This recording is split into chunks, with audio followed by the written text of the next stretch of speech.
Hello, എല്ലാവർക്കും എൻ്റെ ഒരു കുട്ടി മിനി ബ്ലോഗിലേക്ക് സ്വാഗതം. അപ്പോൾ ഇന്ന് എൻ്റെ ഒരു ക്രിസ്മസ് ഫോട്ടോഷൂട്ട് ദിവസമാണ് കേട്ടോ. ഇന്നല്ലായിരുന്നു ഞങ്ങൾ പ്ലാൻ ചെയ്തത്, ഇന്നലെയായിരുന്നു. പക്ഷേ പല കാരണങ്ങൾ കൊണ്ടും ഇന്നലെ ആ ഷൂട്ട് നടന്നില്ല. അതുകൊണ്ട് ഇന്നത്തേക്ക് മാറ്റി. ഇന്ന് ഷൂട്ട് വേഗം തീർക്കണം, കാരണം എനിക്ക് ഡ്യൂട്ടി ഉണ്ട്, നൈറ്റ് ഉണ്ട്. അതുകൊണ്ട് ഞങ്ങൾ 1 അവറിനുള്ളിൽ ഷൂട്ട് തീർക്കണം എന്ന് പ്ലാൻ ചെയ്ത് വെച്ചിരിക്കുകയാണ്. അപ്പോൾ രാവിലെ നല്ല മഴയാണ്. എന്തായാലും ഇൻഡോർ ആയതുകൊണ്ട്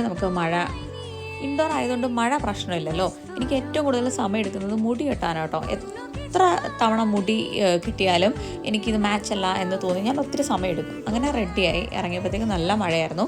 അത്യാവശ്യം നല്ല ട്രാഫിക് ഉണ്ടായിരുന്നു. അവിടെ എത്തിയപ്പോൾ കുറച്ച് ലേറ്റായി. അവിടെ ചെന്നപ്പോഴത്തേക്ക് എനിക്ക് നല്ല ഇഷ്ടപ്പെട്ടു കേട്ടോ. നല്ലപോലെ സെറ്റ് ഇട്ടിട്ടുണ്ടായിരുന്നു അവർ. അത്യാവശ്യം നല്ല ഫോട്ടോസും കിട്ടി കേട്ടോ. എനിക്ക് നല്ല ഇഷ്ടപ്പെട്ടു. ഞാൻ വേറൊരു ഡ്രസ്സും കൂടെ എടുത്തിട്ടുണ്ടായിരുന്നു. സമയം ഉണ്ടെങ്കിൽ അതിട്ട് കുറച്ച് നല്ല ഫോട്ടോസ് എടുക്കാമെന്ന് കരുതി. അങ്ങനെ ഞങ്ങളുടെ ഷൂട്ട് പെട്ടെന്ന് തീർന്നതുകൊണ്ട് അതിട്ട് അത്യാവശ്യം കുറച്ച് ഫോട്ടോസും വീഡിയോസും എടുത്തു. ഹലോ, അങ്ങനെ ഷൂട്ടൊക്കെ കഴിഞ്ഞ് വീട്ടിലെത്തി. അപ്പോൾ ഈ ബ്ലോഗ് എൻഡ് ചെയ്യുന്നതിന് മുമ്പ് ഞാനൊരു കാര്യം കാണിച്ചു തരാം. ഇത് 2023 മുതൽ എന്നെ ഫോളോ ചെയ്യുന്ന എൻ്റെ ഒരു ഫോളോവറാണ്. എന്നെ നന്നായിട്ട് വീഡിയോ അങ്ങനെ എൻ്റെ അഡ്രസ്സ് ഭയങ്കര കഷ്ടപ്പെട്ടിട്ട്, അതായത് ഞാൻ പെട്ടെന്ന് അൺബോക്സ് ചെയ്ത് വന്നിട്ട് കുറച്ച് നാളായി. എനിക്ക് കുറച്ച് തിരക്കൊക്കെ ആയതുകൊണ്ട് ഓപ്പൺ ചെയ്യാൻ പറ്റിയില്ല. അപ്പോൾ ഞാൻ ഓപ്പൺ ചെയ്തു. 2 സ്പ്രേയും വീഡിയോസ് മാത്രം കണ്ട് ഇഷ്ടപ്പെട്ട് ഇത്രയും എഫേർട്ട് എടുത്ത് കഷ്ടപ്പെട്ട് എൻ്റെ അഡ്രസ്സൊക്കെ കണ്ടുപിടിച്ച് ഇത്രയും സാധനങ്ങൾ എനിക്ക് അഡ്രസ്സിലോട്ട് അയച്ചു തരിക എന്നൊക്കെ പറയുമ്പോൾ thank you so much.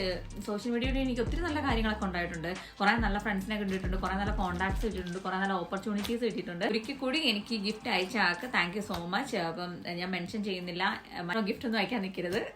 Support ചെയ്യുന്ന എൻ്റെ വീഡിയോസ് കാണുക, അങ്ങനെയുള്ള സപ്പോർട്ട് ചെയ്യുക, അത് തന്നെ വലിയ കാര്യമാണ്. അപ്പോൾ ഇനി അടുത്ത ബ്ലോഗായിട്ട് വരുന്നവരേക്കും തരാ.